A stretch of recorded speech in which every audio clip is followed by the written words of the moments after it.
మానవుడు ఎప్పుడైనా పుట్టిన ప్రతి మనిషి కూడా ఒకరోజు చనిపోవచ్చిందే. చనిపోయిన మానవుడు ఆ పరలోక రాజ్యం చేయాలని యేసు ప్రభువు వచ్చి తన శరీరాన్ని ఇచ్చాడు, తన ప్రాణాన్ని పెట్టాడు. ఆయన మరణించి సమాధి చేయబడి 3 దినముల సజీవుడిగా లేచాడు. సజీవుడైన యేసు ప్రభువు దయగల దేవుడు. ఎందుకంటే ఎంత దయ చూపిస్తాడు మానవుడు, దయ చూపిస్తాడు.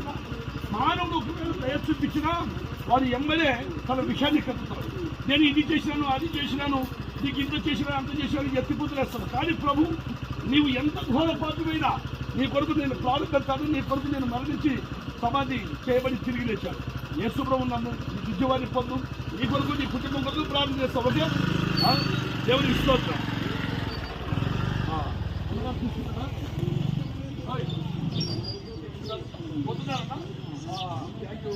బాప్తిసం పొందండి, రక్షణ తీసుకుని మీరు కూడా తీసుకోవాలన్నా.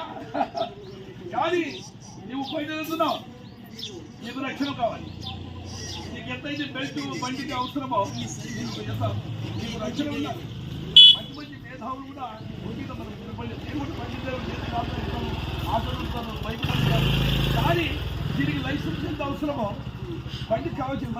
మన శరీరానికి కూడా లైసెన్స్ కావాలి ఖచ్చితంగా.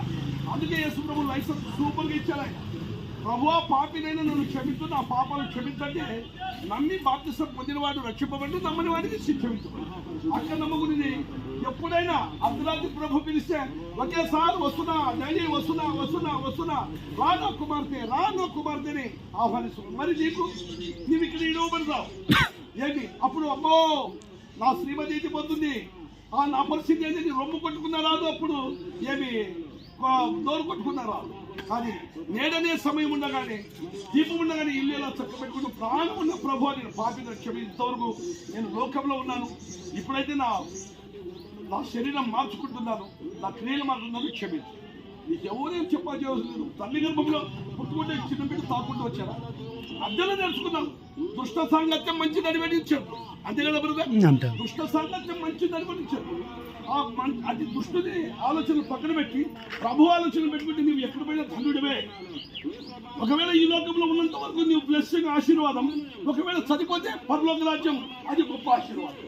ఏం brother? Thank you, God bless you. ప్రభునంతో పాపిని నన్ను క్షమించబట్టి sir. Okay, thank you, God bless you. దేవుడు నన్ను దీవించుగా. అక్కడ